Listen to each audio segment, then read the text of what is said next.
बिहार की तस्वीर अभी पूरी तरह साफ होने में थोड़ा वक्त लगेगा, लेकिन ट्रेंड्स जो हैं काफी वक्त से यही दिखाई दे रहे हैं। 129 पर आप देखिए इस वक्त एनडीए है, बीजेपी जेडीयू और आरजेडी प्लस 104 पर है और एलजेपी 2 पर है। अब अगर अलग अलग इलाकों की हम बात करें, मधुबनी में एनडीए का प्रदर्शन जबरदस्त है।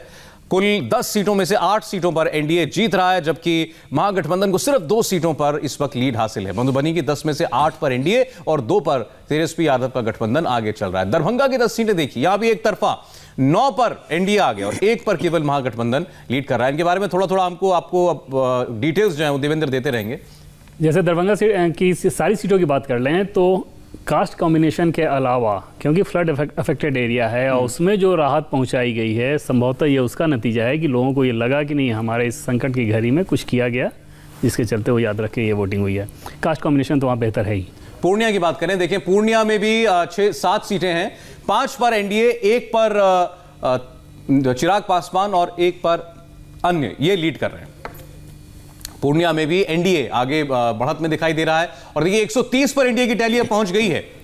130 को थोड़ा टाइम के बाद छुआ 130 को एनडीए ने। सीतामढ़ी की 8 सीटें, 6 पर एनडीए, 2 पर महागठबंधन। यहां भी एक तरफा एनडीए को बढ़त दिखाई दे रही है। और कुछ वीआईपी सीट्स का ही अब जिक्र कर लेते हैं। तेजस्वी यादव राघोपुर से आगे चल रहे हैं, कोई आश्चर्य की बात नहीं, यहीं से विधायक भी हैं वो। उनके बड़े भाई तेज प्रताप यादव हसनपुर से सीट बदली इस बार उन्होंने, वो लीड कर रहे हैं। बीच में थोड़ी देर के लिए पीछे जरूर हुए थे। अब्दुल बारी सिद्दीकी बेटी से ये पीछे की जगह शायद हारे लिखा होना चाहिए था, क्योंकि ट्रेंड तो कुछ उसी, डिफरेंस भी उतना ही कंफर्म कर लेंगे अगर ये सीट डिक्लेयर हो गई है तो। लेकिन ये तय है कि वो काफी वक्त से पीछे थे। जमुई से श्रेयसी सिंह आगे चल रही है, अच्छा लीड कर रही है श्रेयसी सिंह। लव सिन्हा ये काफी देर से पीछे ही चल रहे हैं और यहाँ पर जो उनके बीजेपी की ओर से जो प्रत्याशी खड़े हैं नवीन, वो भी युवा नेता हैं, उनकी जीत तय नजर आ रही है। बिहारीगंज से सुभाषिनी यादव, शरद यादव की बेटी हैं, वो भी पीछे चल रही है। जितनराम मांझी इमामगंज से आगे चल रहे हैं। कुछ टाइम पहले हम जब सब एक साथ यहाँ चर्चा कर रहे थे, वो पीछे हुए थे, तब सभी को हैरानी हो रही थी, लेकिन वो अभी फिलहाल लीड कर रहे हैं।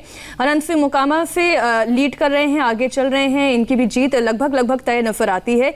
प्रेम कुमार गया से ये भी लीड कर रहे हैं, बीजेपी के प्रत्याशी हैं और ये भी सीनियर लीडर हैं, लीड कर रहे हैं। नंद किशोर यादव पटना साहिब से आगे चल रहे हैं, ये भी काफी वक्त तक ट्रेल करते रहे जी। चंद्रिका राय परसा से पीछे चल रहे हैं इस वक्त चंद्रिका राय, और सिमरी बख्तियारपुर से मुकेश साहनी आगे चल रहे हैं।